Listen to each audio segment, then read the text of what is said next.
Bismillahirrahmanirrahim. Alhamdulillahirabbil alamin. Allahumma shalli wa sallim wa barik ala Muhammad wa ala ali Muhammad. Allahumma anfa'na bima 'allamtana wa 'allimna ma yanfa'una wa zidna ilma wa barik lana fi ilmina warzuqna al-ikhlasa fil qawli wal 'amali kamila wa nas'aluka Allahumma ilman nafi'an la yunsa wa taufiqan daima amin ya rabbal alamin. Alhamdulillah kaum muslimin rahimani wa rahimakumullah, kita berjumpa kembali pada majelis yang kedua pada bulan Ramadan ini. Dan kali ini kita akan membahas tafsir ayatis siyam, tafsir ayat-ayat tentang puasa yang disebutkan oleh Allah Subhanahu wa taala mulai dari surah Al-Baqarah ayat 183 sampai dengan 189 ya.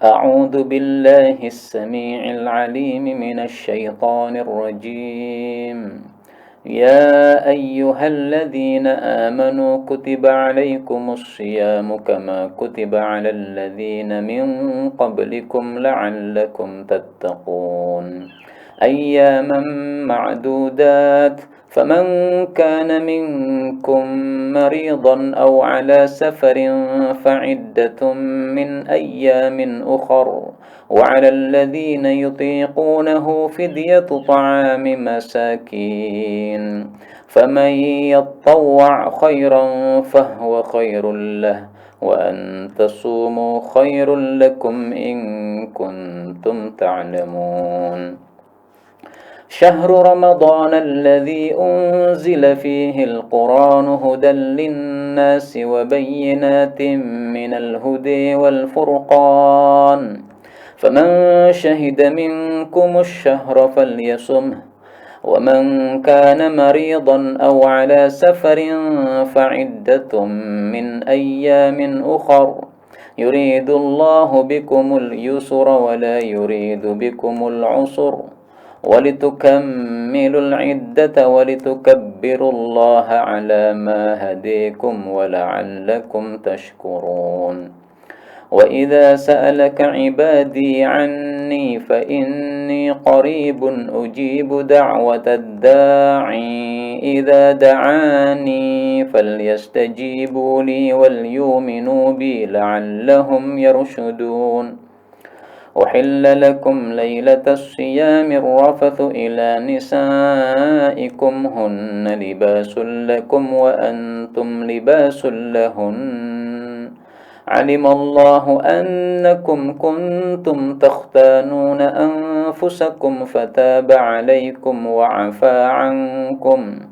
فلا نباشروهن وابتغوا ما كتب الله لكم وكلوا واشربوا حتى يتبين لكم الخيط الأبيض من الخيط الأسود من الفجر ثم أتموا الصيام إلى الليل ولا تباشروهن وأنتم عاكفون في المساجد تلك حدود الله فلا تقربوها كذلك يبين الله آياته للناس لعلهم يتقون ولا تأكلوا أموالكم بينكم بالباطل وتدلوا بها إلى الحكام لتأكلوا فريقا من أموال الناس بالإثم وأنتم تعلمون يسألونك عن الأهلة قل هي مواقيت للناس والحج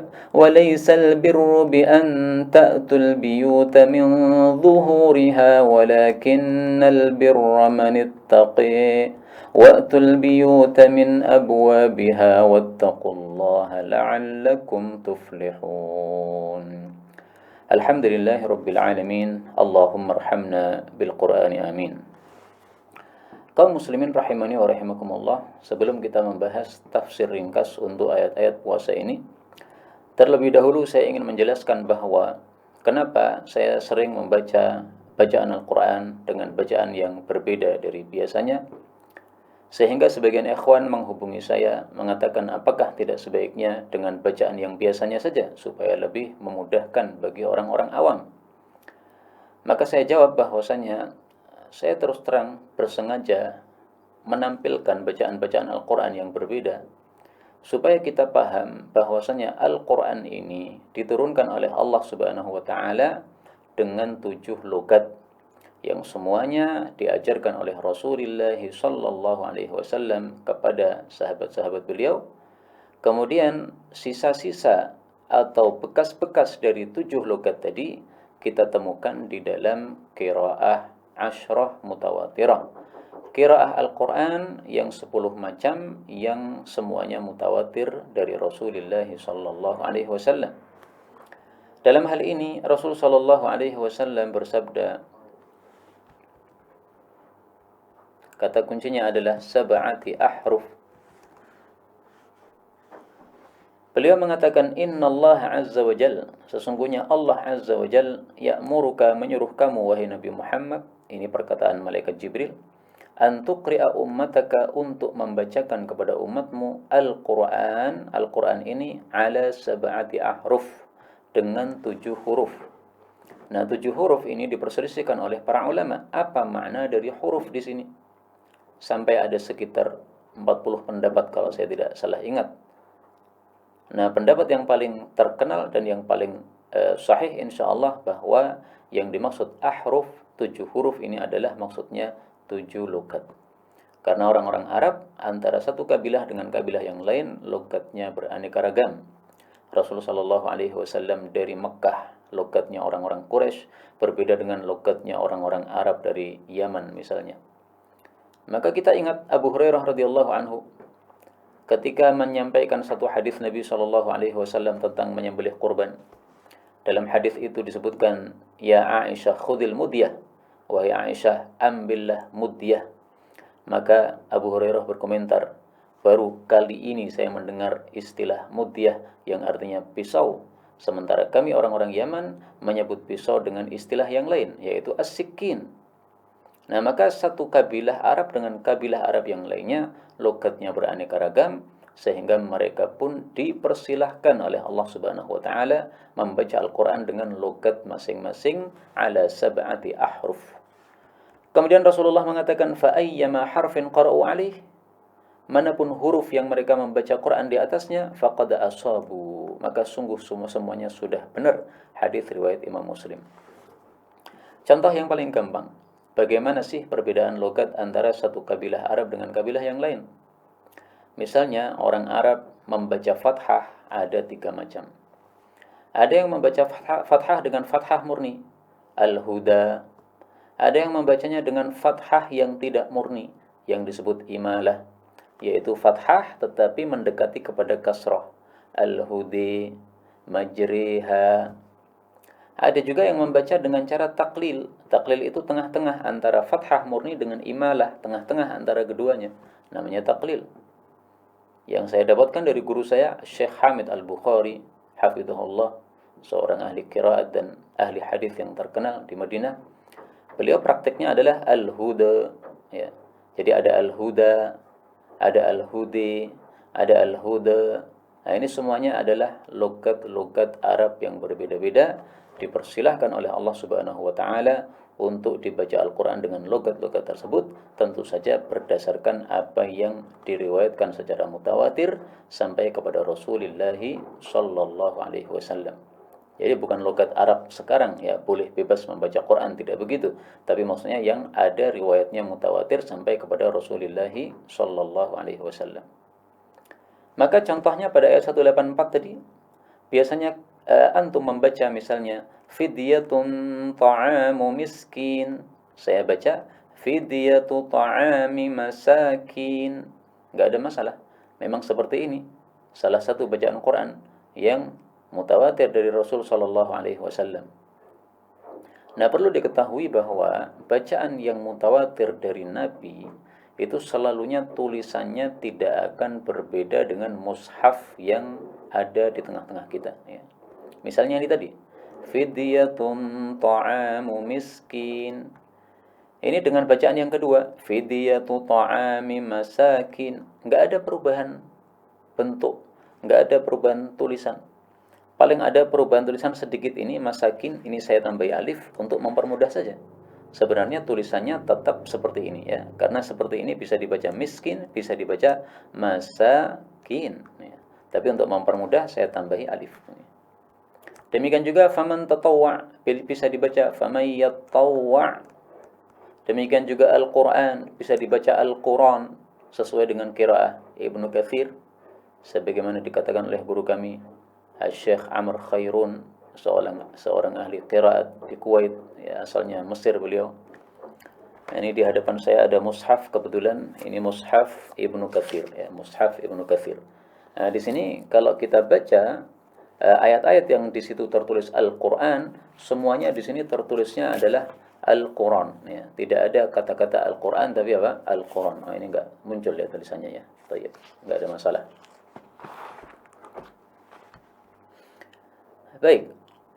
Kita mulai sekarang tafsir secara ringkas ayat-ayat puasa. Allah Subhanahu wa taala mengatakan, ya ayyuhalladzina amanu, wahai orang-orang yang beriman, kutiba alaikumusyamu, telah diwajibkan atas kalian berpuasa, kama kutiba, sebagaimana diwajibkan, alal ladzina min qablikum, atas orang-orang sebelum kalian, yaitu umat-umat terdahulu, la'allakum tattaqun, supaya kalian bertakwa kepada Allah Subhanahu wa taala. Ayat ini menunjukkan dua hal. Pertama, bahwasanya puasa Ramadan adalah wajib, bahkan termasuk dari rukun Islam yang 5. Yang kedua, ayat ini menunjukkan bahwa salah satu hikmah diwajibkannya puasa adalah supaya kita bertakwa kepada Allah Subhanahu wa taala. Kemudian kita ambil beberapa faedah dari ayat ini. Faedah yang pertama, ya ayyuhalladzina amanu, wahai orang-orang yang beriman. Kalimat seperti ini adalah biasanya merupakan tanda-tanda ayat tersebut ayat madaniyah, yaitu turun setelah Nabi hijrah ke Madinah.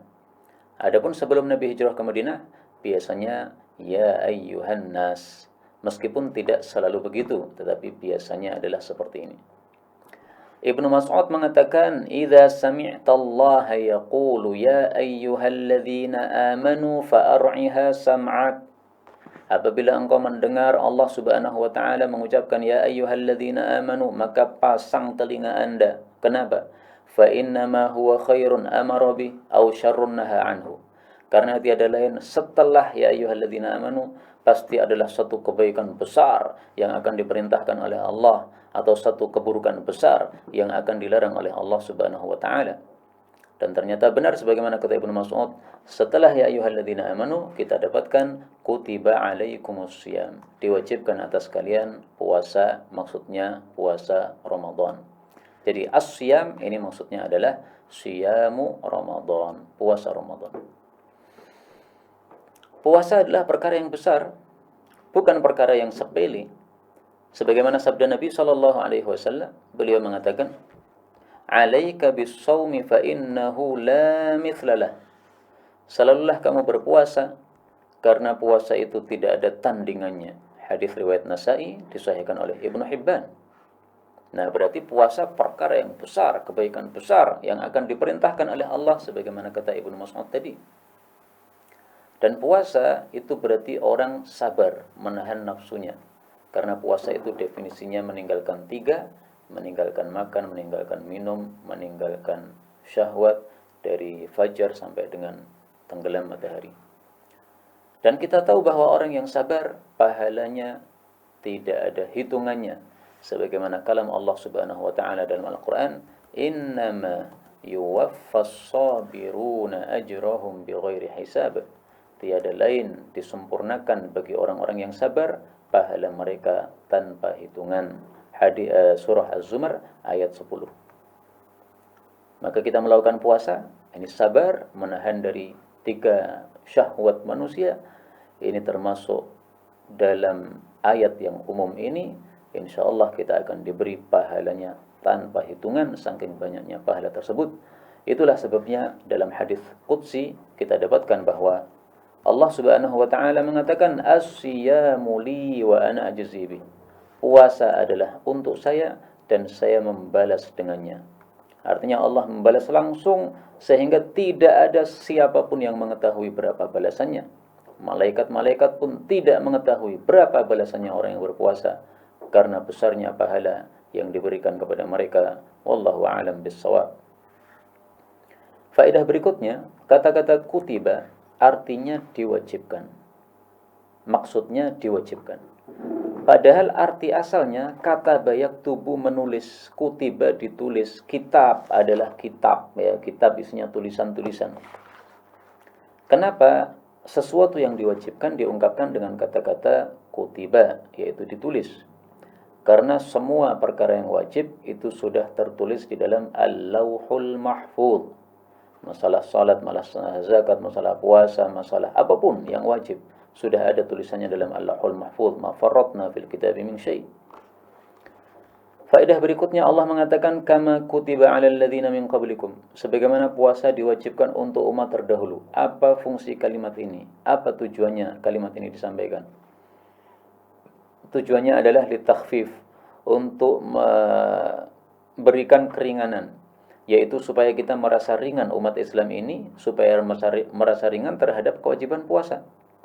Karena kalau kewajiban puasa hanya diberikan kepada umat Nabi Muhammad SAW, sementara umat Nabi Isa, umat Nabi Musa, dan umat-umat sebelumnya tidak ada yang wajib puasa, maka ini pasti akan memberatkan kita. Kita merasa keberatan. Kenapa umat akhir zaman diwajibkan puasa, umat-umat terdahulu tidak?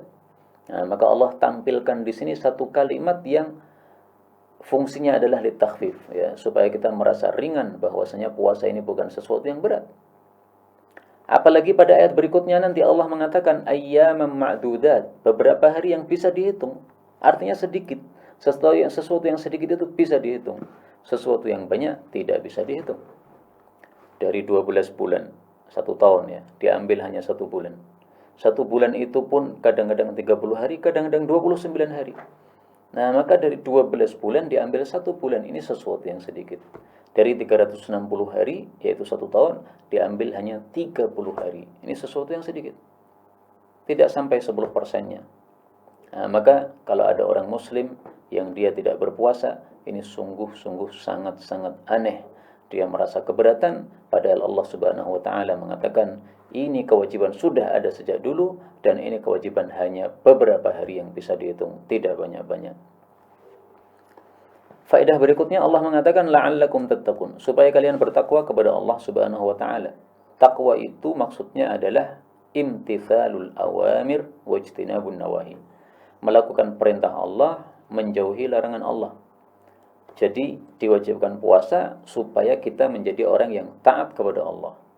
Taat yaitu melakukan perintah Allah, menjauhi larangan Allah. Apa kaitannya antara puasa dengan taat kepada Allah? Kalau kita perhatikan, orang puasa itu sebenarnya sedang dilatih taat oleh Allah Subhanahu wa Ta'ala. Siang hari kita berada di kamar, perut terasa lapar, terasa haus kerongkongan, ada minuman di depan kita, tidak ada satupun orang dalam kamar itu. Tetapi karena kita sedang puasa, kita tidak berani mengambil untuk minum. Kita pilih menahan lapar, supaya puasa kita tidak batal, supaya kita mendapatkan pahala dari Allah Subhanahu wa Ta'ala. Ini berarti dididik takwa. Ini memang ada minuman, tapi tidak halal kamu ambil, jangan diambil. Nah, maka ringkasnya, kalau kita sudah berpuasa Ramadan, tetapi takwa tidak muncul, berarti bisa dikatakan puasanya gagal. Gagal, tidak berhasil. Didikannya gagal, tidak berhasil. Setelah puasa masih korupsi, tidak berhasil puasanya. Gagal total. Setelah puasa masih mau uang riba, masih mau kerja di bank riba, mendapatkan hasil dari uang riba. Ini puasa gagal total, nggak ada fungsinya. Ya, dia dapat pahala dari puasanya insya Allah, karena dia melakukan kewajiban, tetapi nol hasilnya, nol, tidak ada hasilnya. Na'udzubillah. Kemudian Allah mengatakan, "Faman kana minkum maridan," maka siapapun di antara kalian sakit, au ala safarin, atau sedang bersafar, fa'iddatun, maka bilangan, min ayyamin ukhar, dari hari-hari yang lain.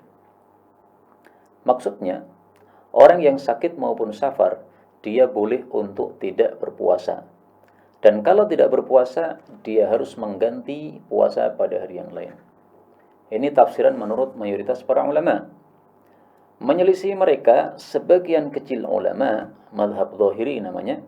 Mereka mengatakan bahwa orang yang sakit atau orang yang safar wajib tidak puasa, tidak boleh puasa. Kalau nekat puasa tetap tidak sah dan dia harus mengganti pada hari yang lain. Kenapa? Karena di sini Allah mengatakan, barang siapa yang sakit atau safar, maka mengganti dengan bilangan-bilangan hari-hari yang lain. Berarti harus mengganti di hari yang lain, tidak boleh nekat puasa. Tapi menurut mayoritas ulama, ayat ini maksudnya adalah ada kata-kata yang terhapus di sini, yaitu faman kana minkum maridan aw ala safarin fa aftara fa iddatum min ayamin ukhra. Barang siapa di antara kalian sakit atau safar fa aftara, lalu dia berbuka, nah maka kalau dia berbuka, maka fa iddatum min ayamin ukhra, barulah dia wajib untuk mengganti sejumlah hari yang dia tidak puasa, menggantinya di hari yang lain. Nah, kata-kata fa'aftara ini tidak dimunculkan. Kenapa? Karena sudah mafhum, sudah bisa dipaham. Dari mana sudah bisa dipaham? Ya, dari praktek Rasul sallallahu alaihi wasallam. Rasulullah pada saat Ramadan, kadang-kadang beliau masih puasa, kadang-kadang beliau tidak puasa. Menunjukkan bahwa orang yang safar tidak wajib untuk berbuka. Boleh dia puasa, boleh dia tidak puasa, terserah. Sebagaimana diriwayatkan oleh Imam Bukhari dari Anas bin Malik, bahwasanya dia mengatakan, kami para sahabat Nabi sallallahu alaihi wasallam, di antara kami ketika safar ada yang puasa, ada yang tidak, maka tidak saling mencela antara mereka. Anas bin Malik atau Jabir, ya saya lupa. Kemudian Allah mengatakan wa 'alal ladzina yutiqunahu, dan bagi orang-orang yang tidak mampu melakukan puasa Ramadan, maka fidyatu ta'ami masakin, membayar fidyah yaitu memberi makan kepada orang-orang miskin. Yang dimaksud yutiquna, tidak mampu puasa, maksudnya adalah sebagaimana tafsiran Ibnu Abbas, yaitu orang-orang tua renta yang mereka keberatan untuk puasa. Mungkin mampu untuk puasa, tapi sangat-sangat keberatan karena saking sudah tua usia mereka. Nah, maka yutiquna itu adalah orang yang tidak mampu puasa atau mampu tetapi sangat-sangat keberatan sehingga dikatakan tidak mampu untuk puasa. Nah, orang-orang seperti itu boleh untuk tidak puasa dan dia harus mengganti dengan membayar fidyah, yaitu memberi makan kepada orang-orang miskin. Satu hari tidak puasa diganti memberi makan kepada satu orang miskin. Berapa makanan yang diberikan? Allah tidak menyebutkan. Karena itu para ulama di sini berselisih pendapat. Ada 3 pendapat. Pendapat pertama, memberikan bahan makanan mentah, misalnya beras, ya, satu mud yaitu 6 ons. Pendapat yang kedua, memberikan beras 2 mud, yaitu berarti 12 ons. Pendapat yang ketiga, memberikan makan siap saji, 1 bungkus nasi padang misalnya. Pokoknya yang mengenyangkan perutnya orang miskin. Maka kalau di Solo ada namanya istilahnya nasi kucing, ya, nasinya kecil, murah harganya, ya 2.000 atau 1.500, maka ini belum mencukupi untuk diberikan kepada orang miskin sebagai fidyah. Karena dia makan 1 bungkus masih lapar, ya. Tapi nasi padang yang biasanya besar, ya gede, itulah termasuk ta'amu miskin yang sah, tidak ada masalah, sebagaimana dilakukan oleh Anas bin Malik radhiyallahu an. 2 tahun sebelum dia wafat, beliau sudah tua renta karena usianya di atas 100 tahun, maka beliau 2 tahun sebelum wafat beliau tidak puasa dan beliau kumpulkan orang-orang miskin, sejumlah 30 orang miskin, kemudian mereka diberi makan oleh beliau. Ini tafsiran yang saya pilih, meskipun ada tafsiran yang lain yang mengatakan wa 'alal ladzina yutiqunah, bagi orang-orang yang mampu puasa maka boleh membayar fidyah, yaitu memberi makan kepada orang miskin. Nah, kalau diartikan yutiqunah itu mampu, ini ayatnya berlaku di awal-awal Islam. Di awal Islam, ketika puasa Ramadan diwajibkan, Allah menyuruh umat Islam memilih antara 2 pilihan. Silahkan puasa, silahkan tidak puasa. Bebas. Kalau tidak puasa, maka membayar fidyah. Mampu atau tidak mampu, pilihannya ini, ya. Wa 'alal ladzina yutiquna, orang yang mampu puasa, maka boleh milih membayar fidyah, enggak ada masalah. Jadi hukum Islam di awal-awal masih dibuat ringan, dan itu menunjukkan kebijaksanaan agama Islam, tidak memberikan kewajiban serta-merta, tetapi diberikan secara bertahap. Karena itulah Allah mengatakan di sini, "Faman yatawwa' khairan fahuwa khairul lah wa an tasumu khairul lakum." Bahwasanya kalian berpuasa lebih baik bagi kalian. Artinya meskipun boleh milih antara dua pilihan, tapi puasa lebih utama. Sebagaimana hadis yang saya sampaikan tadi, puasa itu tidak ada tandingannya. Adapun yang dimaksud faman yatawwa' khairan, barang siapa yang sukarela berbuat baik, maka itu adalah lebih baik untuknya. Ini berkaitan dengan fidyah tadi. Satu hari tidak puasa, wajib membayar fidyah kepada satu orang miskin. Seandainya dia satu hari tidak puasa, diganti memberi makan kepada dua orang miskin, lebih utama. 10 orang miskin, lebih utama lagi. Satu orang miskin mendapatkan jatah 2 mud atau 12 ons. Tapi seandainya ditambah, satu orang miskin diberikan 5 kilo, 10 kilo, 25 kilo, lebih utama lagi. Ya, mungkin ada orang kaya raya, duitnya sangat banyak sekali, miliaran, triliunan. Nah, maka sepantasnya kalau dia tidak puasa karena sudah tua renta, dia membayar fidyahnya yang besar. Nih. Kalau rata-rata orang membayar fidyah adalah 2 mud, maka dia kasih bayar fidyah 25 kilo. Ya. Setiap hari tidak puasa, dia kasih 25 kilo untuk satu keluarga miskin. Ya, itu sesuatu yang bagus. فَمَنْ يَتَّوَعْ خَيْرًا فَهُوَ خَيْرٌ لَهُ. Kemudian Allah mengatakan, Syahru Ramadan alladhi unzila fihi al-Quran hudan lin-nasi wa bayyinatin minal huda wal furqan. Bulan Ramadan adalah bulan yang diturunkan padanya Al-Quran sebagai petunjuk bagi para manusia dan penjelasan dari petunjuk dan juga pembeda. Ayat ini menunjukkan dua hal. Pertama, fadilah Ramadan.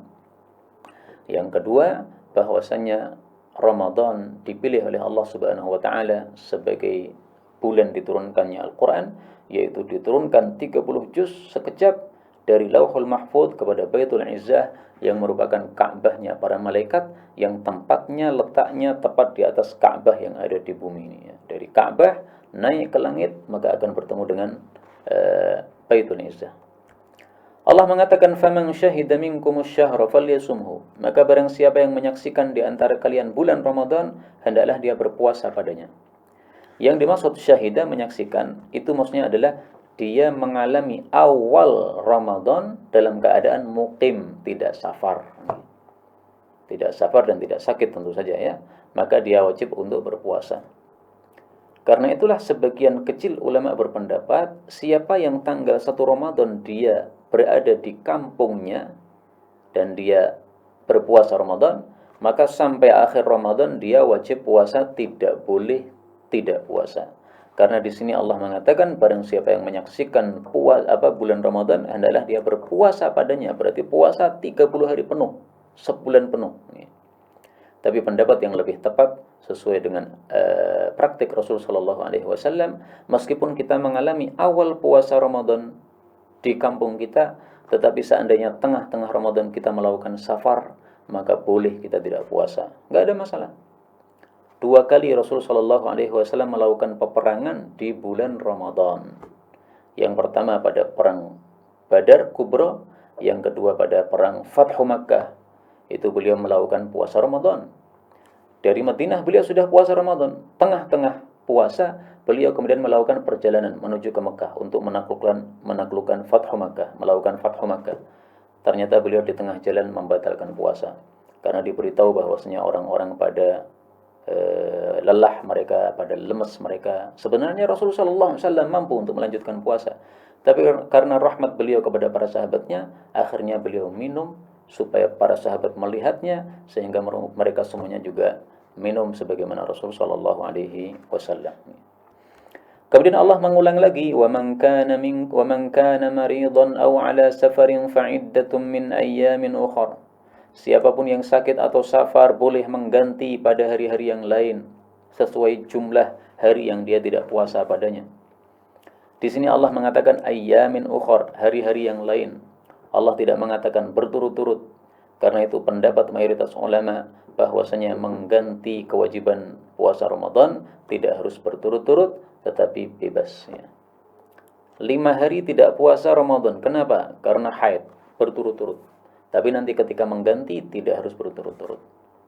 Karena Allah tidak mengatakan berturut-turut. Allah hanya mengatakan hari-hari yang lain. Demikian juga hari ada yang panjang, ada yang pendek. Kalau di Arab katanya musim dingin itu malamnya lebih panjang. Kalau musim panas maka siangnya lebih panjang. Nah sekarang seandainya seseorang yang puasa Ramadan pada musim panas siangnya lebih panjang dan dia sakit pada waktu itu 3 hari tidak puasa Ramadan, bolehkah dia mengganti puasa Ramadan pada musim dingin di mana siangnya pendek? Nggak ada masalah. Karena Allah mengatakan ayyamin ukhar, hari-hari yang lain, bebas. Dan ini termasuk keringanan di dalam hukum Islam. Karena itu sungguh tercela orang-orang yang KTP-nya Islam tetapi dia tidak mau puasa Ramadan. Sungguh aneh orang-orang seperti ini. Ini kalau di masa Sayyidina Umar sudah dipentung oleh Sayyidina Umar. Sebagaimana kita temukan di dalam Sahihul Bukhari, ada satu kisah, ada seseorang yang mabuk pada bulan Ramadan. Berarti dia minum. Wa qala Umar radhiyallahu anhu, dan Umar mengatakan linashwanin, kepada orang yang mabuk fi Ramadan, pada bulan Ramadan, wailak, celaka kamu. Wa sibyanun nasyam, padahal anak-anak kami sedang puasa. Anak-anak kecil sedang puasa, ini malah mabuk orang ini. Fadarabah, maka dipukuli oleh Sayyidina Umar. Dipukuli karena dia mabuk, ya, dia minum minuman keras, maka itu hukumannya adalah dipukul 80 kali cambukan, dan kemudian orang ini disingkirkan ke Syam sebagaimana Sayyidina Umar biasanya kalau tidak menyukai seseorang di Madinah maka disingkirkan orang itu di Syam supaya tidak mengganggu keamanan Madinah. Ini riwayat Imam Bukhari di dalam kitab sahihnya. Pertanyaannya, kenapa ayat ini diulang lagi? Bukankah sudah dibahas tadi bahwa orang sakit dan orang safar boleh untuk tidak puasa? Nah, jawabnya adalah di sini diulang lagi karena di sini Allah ingin menjelaskan sebab hukum tersebut. Kenapa Allah memberikan hukum keringanan bagi orang sakit? Kenapa Allah memberikan hukum keringanan bagi orang musafir? Allah sebutkan sebabnya. Yuridullahu bikumul yusura wa la yuridu bikumul usura. Allah itu menghendaki terhadap kalian kemudahan dan tidak menghendaki terhadap kalian kesulitan. Ini mayoritas ulama qiraat membaca al-yusra, al-usra, tetapi Abu Ja'far, qari dari Madinah, itu membaca al-yusur dan al-usur. Dan dua-duanya adalah qiraah mutawatirah asyriyah, sehingga bisa kita baca mana saja sebagaimana sudah saya jelaskan di muka. Nah, maka berdasarkan ayat ini, pembahasan yang sering dibahas, apakah orang musafir itu lebih baik puasa atau lebih baik tidak puasa? Jawabannya adalah yuridullahu bikumul yusur wa la yuridu bikumul usur. Sehingga yang lebih mudah bagi musafir itu ya yang lebih utama. Memang dalam hal ini ada 4 pendapatnya. Pendapat pertama mengatakan musafir lebih utama untuk puasa. Pendapat kedua mengatakan musafir lebih utama untuk berbuka. Pendapat pertama mazhab Syafi'i, pendapat kedua mazhab Hambali. Pendapat ketiga bahwasanya puasa maupun tidak sama saja, tidak ada satu lebih utama daripada yang lain. Pendapat yang keempat ini yang bagus ya, tengah-tengah antara pendapat-pendapat tersebut mengatakan bahwa yang paling utama adalah yang paling mudah. Apabila lebih mudah bagi engkau untuk tetap puasa, maka puasa lebih utama. Apabila lebih mudah bagi engkau untuk berbuka, maka berbuka lebih utama, karena Allah memang membuat hukum ini menghendaki kemudahan untuk kita. Kemudian Allah mengatakan walitukammilul iddata walitukabbirullaha, dan supaya kalian itu menyempurnakan bilangan, yaitu bilangan bulan Ramadan dipuasai semuanya. Kemudian hendaklah supaya kalian itu bertakbir kepada Allah ala ma hadakum, atas hidayah yang Allah berikan kepada kalian, wa la'allakum tashkurun, dan supaya kalian bersyukur kepada Allah Subhanahu wa taala. Ayat ini diambil dalil oleh guru-gurunya Imam Syafi'i dan kemudian diikuti oleh Imam Syafi'i, bahwasanya takbiran untuk Idul Fitri itu mulainya adalah malam hari raya. Karena di sini Allah mengatakan walitukmilul iddah, supaya kalian menyempurnakan bilangan puasa Ramadan, walitukabbirullah, dan kalian bertakbir. Jadi kalau puasa Ramadan sudah sempurna, sudah kamal, baru kemudian kita takbiran. Nah, puasa Ramadan sempurnanya tentu saja adalah maghrib pada hari terakhir Ramadan. Setelah maghrib sudah bukan Ramadan lagi, sudah masuk Syawal. Berarti kalau sudah selesai puasa, sudah tukammilul iddah, maka langsung takbiran. Dan ini kata Imam Syafi'i adalah satu istimbat yang bagus dari para guru-guru beliau. Maka saya pribadi setuju dengan takbiran yang biasa dilakukan oleh umat Islam di Indonesia. Mereka mulai takbiran adalah pada malam Idul Fitri. Nggak ada masalah. Ini sesuai dengan istimbat yang dilakukan oleh para guru-guru Imam Syafi'i dan direstui oleh Imam Syafi'i rahimahullah. Meskipun guru saya Al-Ustadz Mudzakir hafizahullah, beliau lebih cenderung bahwa takbiran Idul Fitri dimulainya adalah ketika kita keluar dari rumah menuju ke lapangan. Jadi pada waktu pagi hari setelah subuh kita mau ke lapangan, itu baru takbiran. Dan itu juga tidak ada masalah. Itu adalah mazhabnya Imam Malik. Imam Malik gurunya Imam Syafi'i. Di sini Imam Syafi'i berbeda. Maka sebagaimana Imam Syafi'i boleh berbeda dengan gurunya Imam Malik, saya juga boleh berbeda dengan guru saya. Tidak ada masalah. Dan memang guru kami Al-Ustadz Mudzakir hafizahullah seorang guru yang bijaksana. Beliau tidak pernah memaksakan pendapat beliau untuk diikuti oleh murid-muridnya, tetapi beliau menyuruh kita untuk mengambil apa yang diyakini benar sesuai dengan dalil-dalil sahih yang telah dipelajari. Alhamdulillah, kita diberi guru-guru yang bijaksana, menyebabkan ilmu kita lebih bermanfaat insyaallah taala. Wallahu a'lam. Tayyib, kemudian dari ayat ini juga kita ambil faedah bahwa salah satu kalimat untuk mensyukuri nikmat Allah adalah ucapan takbir. Karena di sini Allah mengatakan walitukabbirullaha ala ma hadakum. Supaya kalian bertakbir kepada Allah atas hidayah yang diberikan. Hidayah ini nikmat dari Allah. Bahkan nikmat yang paling besar itu adalah hidayah. Nah, maka mensyukuri nikmat tidak harus alhamdulillah. Alhamdulillah itu ucapan syukur. Allahu Akbar juga ucapan syukur. Kalau saya senangnya digabung antara keduanya. Alhamdulillah, wallahu akbar. Lillahil hamdu, wallahu akbar. Atau Allahu akbar, walillahil hamd. Ya, sebagaimana orang-orang biasanya membaca ya pada waktu takbiran. Allahu akbar, Allahu akbar, Allahu akbar. Kabira, walillahil hamd. Jadi menggabungkan antara tahmid dengan takbir. Karena memang dua-duanya adalah lafal bersyukur. Para ulama mengatakan, dan ini sebagai penutup untuk majelis kali ini, Alhamdu ra'sus syukri. Ucapan tahmid itu adalah puncak syukur. Ma syakarallaha 'abdun la yahmaduh. Tidaklah bersyukur kepada Allah seorang hamba yang tidak mau bertahmid kepada Allah Subhanahu wa taala. Rasul sallallahu alaihi wasallam juga bersabda, "Inna afdala ibadillah yaumal qiyamah." Sesungguhnya paling afdalnya hamba-hamba Allah pada hari kiamat adalah al-hammadun. Orang-orang yang selalu mengucapkan alhamdulillah. Hadis riwayat Tabarani sahih. Karena itu perbanyaklah ucapan syukur kepada Allah, karena banyak nikmat-nikmat Allah yang diberikan kepada kita dan kita belum mampu mensyukurinya secara sempurna. Maka minimal kita perbanyak ucapan alhamdulillah. Dan lebih utama lagi kalau kita mengucapkan alhamdulillahi rabbil alamin. Kenapa? Karena Rasul sallallahu alaihi wasallam bersabda, kutibat lahu 30 hasanah. Man qala, barang siapa yang mengucapkan alhamdulillahi rabbil alamin, mengucapkannya itu min qibali nafsih, dari dalam hatinya, dari dalam dirinya, kutibat lahu 30 hasanah, maka dicatat baginya 30 pahala, wa hutta anhu 30 khati'ah, digugurkan darinya 30 dosa. Hadis riwayat Imam Ahmad, disahihkan oleh Al-Hakim dan Ad-Diya, dari hadis Abu Sa'id dan Abu Hurairah radhiyallahu taala anhuma. Wallahu a'lam bissawab. Inilah yang dapat saya sampaikan pada sore hari ini. Adapun sisa ayat-ayatnya, ayat 186 dan seterusnya, ini bisa kita bahas pada pertemuan berikutnya insyaallah taala apabila Allah memudahkan hal tersebut. Dan sisa waktu karena maghrib ini masih sekitar 10 menit, kita bisa gunakan untuk tanya jawab. Kalau ada pertanyaan, silahkan ditampilkan kalau ada.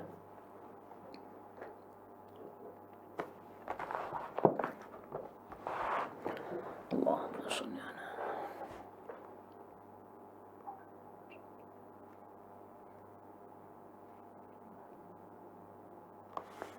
Untuk pertanyaan saya sarankan untuk lewat tulisan saja, karena sebagian pengguna Zoom mungkin belum paham bagaimana mematikan Zoom ya, sehingga seperti kejadian kemarin mengganggu yang bertanya sehingga lebih baik lewat tulisan. Baik, ini sudah ada tulisan yang ditampilkan. Mana yang lebih utama antara salat tarawih dan salat ba'diyah isya? Bagaimana cara kita untuk meluruskan apabila salat ba'diyah isya lebih utama sedangkan imam tidak mencontohkan atau memberi waktu untuk salat ba'diyah isya? Ini masalah yang mudah sebenarnya untuk diatasi ya.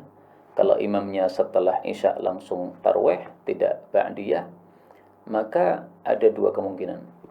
Kemungkinan pertama, dia setelah isya dia wirid, ya kan? Tidak langsung tarawih kan? Dia wirid dulu. Nah, ketika dia wirid itu kita ambil kesempatan untuk salat ba'diyah isya, enggak ada masalah. Atau setelah tarawih, setelah isya dia wirid, kemudian dia kultum dulu. Nah, pada saat kultum itu kita keluar sebentar di emperan masjid, kita bisa ba'diyah isya di situ, enggak ada masalah. Kemungkinan yang kedua, bahwa imam setelah salat isya dia langsung melakukan salat tarawih. Tidak ada jeda antara salat isya dengan tarawih kecuali wirid yang sangat sebentar, dan wirid yang sebentar ini antum tidak bisa menggunakannya untuk salat sunnah karena masjidnya penuh misalnya. Nah, maka ketika imamnya mengimami salat tarawih, kita bisa niatkan dalam hati kita untuk salat ba'diyah juga. Enggak ada masalah niatnya digabung seperti itu, yaitu salat tarawih bersama imamnya tarawih dan kita melakukan salat ba'diyah isya. Enggak ada masalah. Fadal. Oh, cukup satu pertanyaan saja. Oh ya.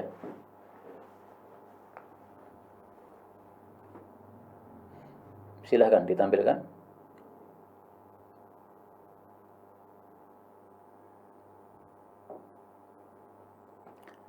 Kata ra'ufun di dalam Al-Quran, apakah semuanya bisa dibaca ra'ufun? Iya. Ra'ufun itu menurut riwayat Imam Syu'bah kalau tidak salah ingat saya ya. Itu dibaca dengan bacaan yang pendek ya. Misalnya innallaha bin-nasi la ra'ufur rahim. Boleh dibaca ra'ufur rahim, boleh juga ra'ufur rahim. Nah, masalah seperti ini kalau mau dipelajari sebabnya, pelajari ilmu taujihil qiraat. Ilmu taujih qiraat-qiraat atau taujih itu. Jadi menempatkan qiraah-qiraah itu, kenapa dibaca panjang, kenapa dibaca pendek. Itu ada taujihnya, ada penempatannya. Nah, kalau di sini penempatannya adalah karena ra'ufun dengan ra'ufun itu dua lughah, dua bahasa yang dipakai oleh orang-orang Arab. Sebagian mereka membacanya dengan dengan wazan fa'ul sehingga menjadi ra'uf, sebagian lagi dengan wazan fa'ul sehingga menjadi bacaannya ra'uf ya. Seperti itu ada dalam bahasa Arab. Maka tidak ada masalah kita membaca ra'ufur rahim atau ra'ufur rahim, enggak ada masalah. Tapi saya inginkan kalau panjenengan mengimami orang-orang umum, hendaklah diberitahu terlebih dahulu.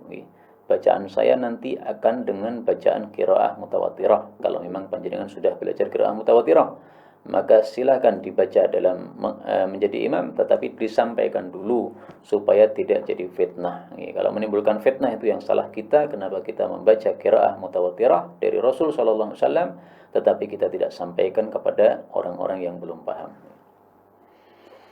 Kemudian adakah batasan waktu untuk memperbanyak niatan dalam suatu amalan? Yang saya tahu tidak ada batasannya. Bahkan guru saya dari Suriah, Asy-Syaikh Muhammad Al-Murabi', hafizahullah ta'ala, beliau mengatakan bahwasanya sebagian ulama ketika dia membuka pintu, maka dia meniatkan dalam hatinya 70 niatan. Kata beliau, ini tidak bisa dilakukan kecuali orang yang sudah terbiasa. Contohnya niatan apa? Kata beliau, niatan kalau ada orang minta bantuan akan dibantu. Niatan kalau ada orang minta pinjaman duit akan dia pinjami. Niatan kalau ada orang datang untuk belajar ilmu akan dia ajari. Niatan kalau ada orang mau bertanya akan dia jawab. Niatan kalau ada orang mau cari jodoh akan dia carikan jodoh. dan sebagainya. Sampai 70 niatan. Jadi begitu memegang gagang pintu untuk dibuka ini sudah ada 70 niatan sehingga siapapun datang itu akan mendapatkan hajatnya. Subhanallah. Ini sesuatu yang baik. Maka dikatakan oleh beliau, "An-niyyatun niyyati tijaratul ulama." Bisnisnya para ulama itu adalah memperbanyak niat. Karena dengan niat yang banyak, pahala pun kita dapatkan yang banyak dari Allah Subhanahu wa taala, ya. Sebagaimana sabda Nabi sallallahu alaihi wasallam, "Wa innama likulli imri'in ma nawa." Tiada lain masing-masing orang mendapatkan apa saja yang dia niatkan. Kalau dia niatkan 2 dapat 2, dia niatkan 3 dapat 3 dan seterusnya. Salat sunnah sebelum subuh misalnya, kita bisa niatkan 4 niat. Sebelum subuh berarti qobliyah subuh. Karena masuk masjid maka tahiyatul masjid. Karena dilakukannya setelah wudu berarti syukrul wudu. Karena mau istikharah berarti sekalian niatan untuk salat istikharah. Langsung 4 niat sekaligus. Niat itu munculnya dalam hati saja, ya. Jadi tidak ada niatan yang dilafalkan. Karena para ulama sepakat bahwa niat adalah amalan hati. Dari mazhab 4 yang menyuruh untuk melafalkan niat hanya mazhab Syafi'i, jumhur mayoritas tidak melafalkan niat. Karena itu tidak usah melafalkan niat, ya. Tidak usah mengucapkan nawaitu shauma ghadin, enggak perlu begitu, ya. Munculkan dalam hati ada niatan untuk puasa, selesai. Munculkan dalam hati ada niatan untuk melakukan salat 4 ini tadi, udah selesai masalah. Baik, pertanyaan yang di atas tadi belum selesai saya baca, bisa diturunkan lagi. Harus sebelum amalan dilakukan atau bisa ketika di tengah-tengah suatu amalan kita menambah niatan baru? Para ulama mengatakan an-niyatu muqtarinatun bil fi'li. Niatan itu berbarengan dengan perbuatannya. Jadi tidak bisa ditambah-tambahkan. Sebelum Anda melakukan salat, munculkan niat, mau salat apa ini? Salat duhur, salat asar, salat duha, ya. Maka kalau kita mau salat 2 rakaat sebelum subuh dengan 4 niatan tadi, ya ketika kita berjalan dari rumah menuju ke masjid kita kita pikir dulu mau salat apa saya ini, ya. Oh, saya habis wudu, berarti saya salat sunnah syukrul wudu. Saya masuk masjid, saya tahiyatul masjid. Ini sebelum subuh berarti qabliyah subuh. Habis subuh saya akan ceramah, saya istikharah dulu untuk ceramah. Maka langsung 4 niatan. Tayyib, itu yang sangat bagus untuk kita lakukan, memperbanyak niatan supaya kita mendapatkan pahala yang banyak dari Allah Subhanahu wa taala. Wallahu a'lam bishawab. Inilah yang dapat saya sampaikan. Sisa waktu, marilah kita berdoa kepada Allah, karena doa menjelang buka puasa termasuk doa-doa yang mustajab. Allahumma salli wa sallim wa barik ala Muhammad wa ala ali Muhammad. Allahumma atina fid dunya hasanah wa fil akhirati hasanah wa qina adzaban nar. اللهم انصر من نصر الدين واخذل من خذل المسلمين وانصر المستضعفين من المؤمنين وأيدهم بروح منك يا أرحم الراحمين. اللهم أنجِ الحبيب رزق شهاب والمظلومين. اللهم أنجهم وسلمهم. اللهم إنا نسألك الخير كله ونعوذ بك من الشر كله. اللهم آت نفوسنا تقواها وزكها أنت خير من زكاها أنت وليها ومولاها. اللهم اقسم لنا من خشيتك ما تحول بيننا وبين معصيتك ومن طاعتك ما تبلغنا به جنتك ومن اليقين ما تهون به علينا مصائب الدنيا. اللهم متعنا بأسماعنا وأبصارنا وقواتنا ما أحييتنا واجعله الوارث منا واجعل ثأرنا على من ظلمنا وانصرنا على من عادانا ولا تجعل مصيبتنا في ديننا ولا تجعل الدنيا أكبر همنا ولا مبلغ علمنا ولا تسلط علينا من لا يرحمنا. وصلى الله وسلم وبارك على النبي محمد والحمد لله رب العالمين. سبحانك اللهم ربنا بحمدك أشهد أن لا إله إلا أنت أستغفرك وأتوب إليك والحمد لله رب العالمين.